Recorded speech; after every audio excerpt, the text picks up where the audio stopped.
Good morning, everybody. Happy Tuesday to you. It's a beautiful day. It's cold. My name is Tim Harris. It's 10 o'clock. That means it's time for 10 with Tim.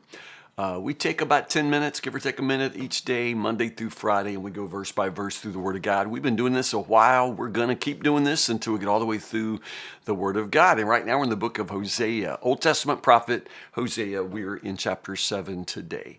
I think chapter 7 is hard. I'm not the only one. Honestly, scholars don't know exactly what to do with chapter 7. Um, as I've said from the beginning, Hosea is very poetic and he loves these images. And we got this long image of a hot oven in chapter 7. But honestly, it's really kind of hard to know exactly what he's talking about. But let's jump into it. There's still good stuff here. Chapter 7, verse 1. Verse 1 threw me for a loop. New Living Translation, I don't know. It's just a hard verse to translate, but let's get to it. New Living Translation says something like, I want to heal Israel, but its sins are too great. All right, I don't like that. I don't like the way that sounds, because that translation, that way of saying it makes it sound like God said, I was going to forgive them, but, then I realized how much sin they had, and, that's kind of a lot. I mean, you could read that and it sounds like God's saying, I'm not able to forgive all that. That's too much even for me. And that's not what this text is saying. There's no sin too great. That's not what the scripture's saying. There's no way you can out-sin God's ability to forgive you, not even the nation of Israel back in the day, and they're wicked, and got a spirit of harlotry, Hosea would say, but that does not mean they can't be forgiven.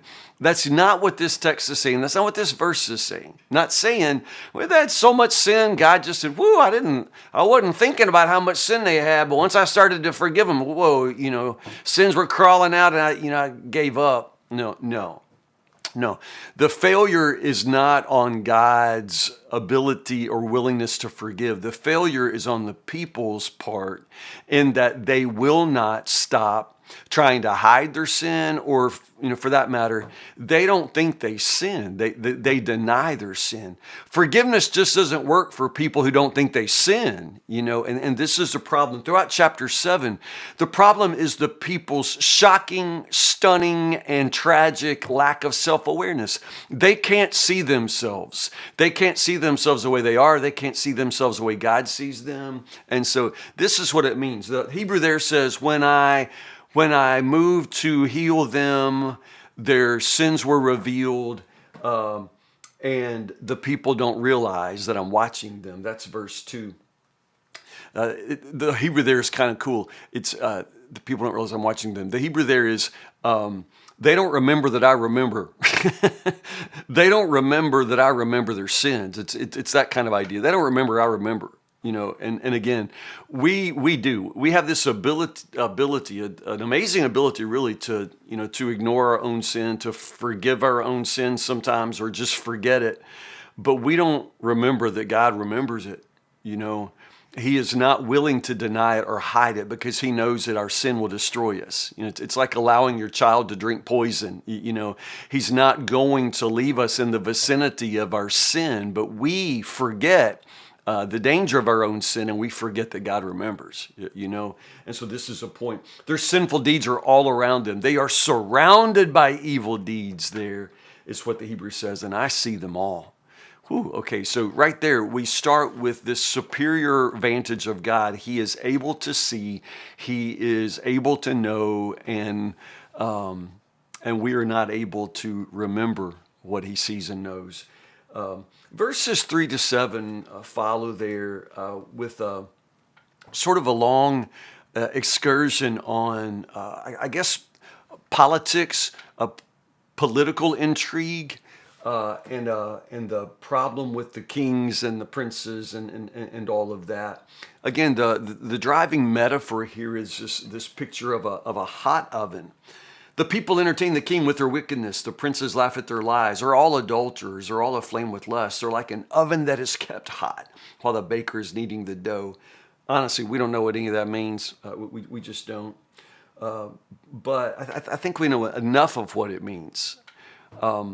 the idea of the hot oven of politics, the hot oven of the kings and the rulers. Again, it's politics here. We're talking about the intrigue of the royal dynasties that rise and fall. We've read Second Kings together, right? And you remember that section where there's just this long string of assassinations. Jeroboam II and that whole dynasty of Jehu was destroyed. I think there were like 3 deaths in there.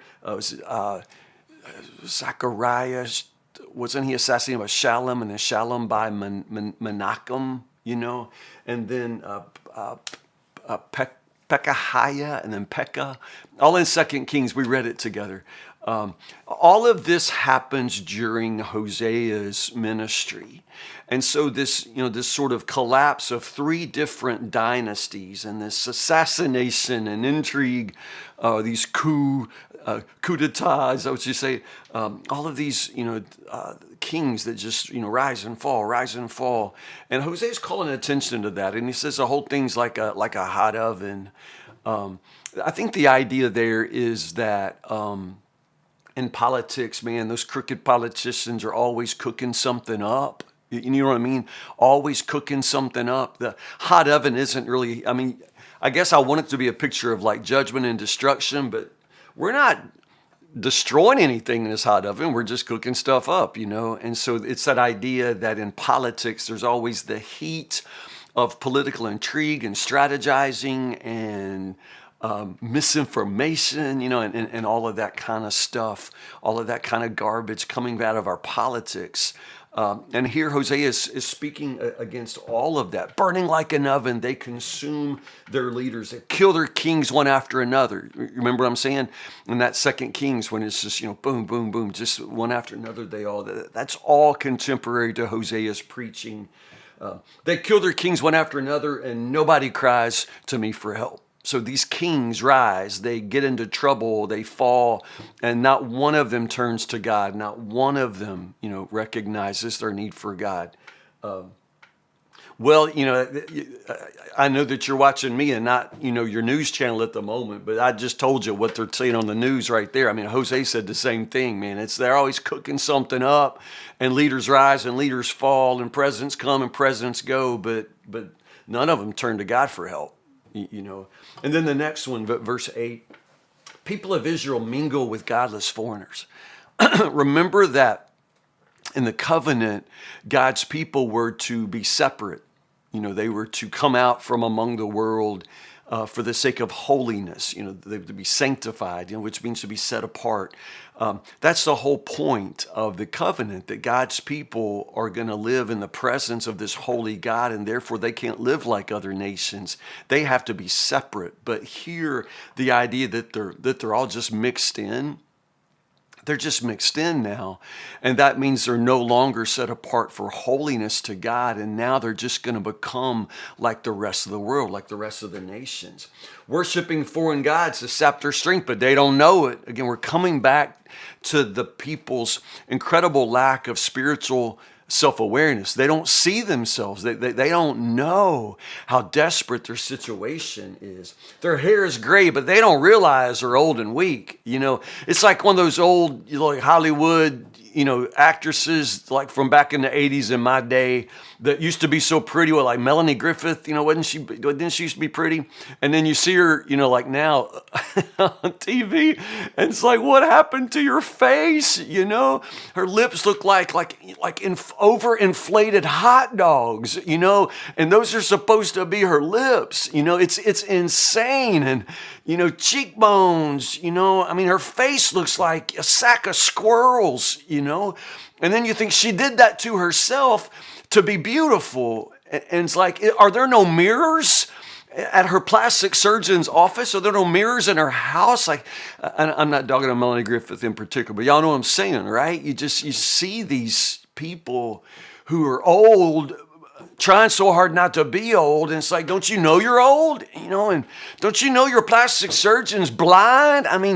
And this is the whole thing, man. Their hair is gray, but they don't even seem to realize they're old and weak. They're still trotting around at, Dolly Parton at the halftime show in a cheerleader's outfit. My goodness, y'all. That's like seeing your grandma out there. It's just like, stop, look at yourself. Have a little bit of self-awareness. And Hosea is saying this from a spiritual perspective.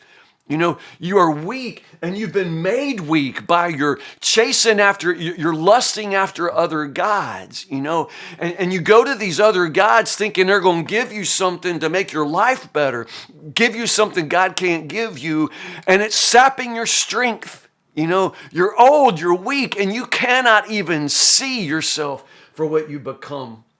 People of Israel become like silly, witless doves. Apparently in the ancient world, doves were considered particularly kind of dopey, I think part of it is their big dumb eyes, but then also apparently doves will become single-minded on feeding. So it was very easy to trap doves. They were an endless food supply for the people because, man, all I could do is, pitch some cornflakes out on the dirt, and the doves will they're just going to come down. You throw a net over them, and that's your supper, And that's the point, man.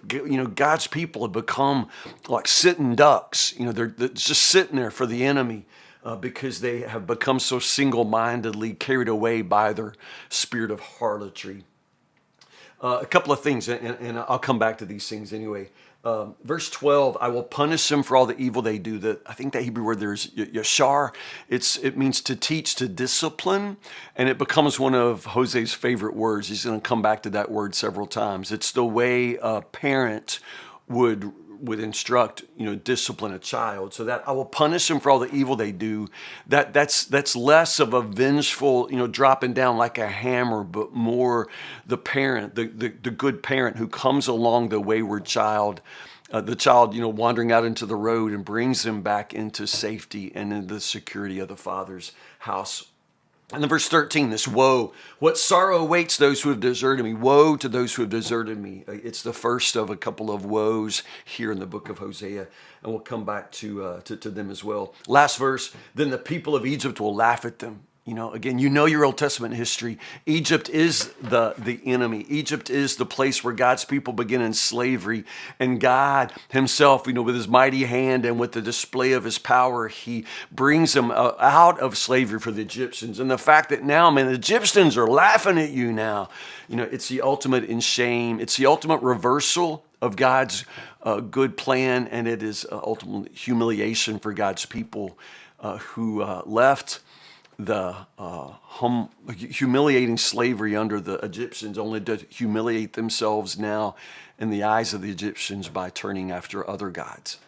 So that's chapter 7. We'll pick up here tomorrow. We'll just do chapter 8 tomorrow. I know it's going to take us some time, but we'll wrap up Hosea probably about a week from today. How's that?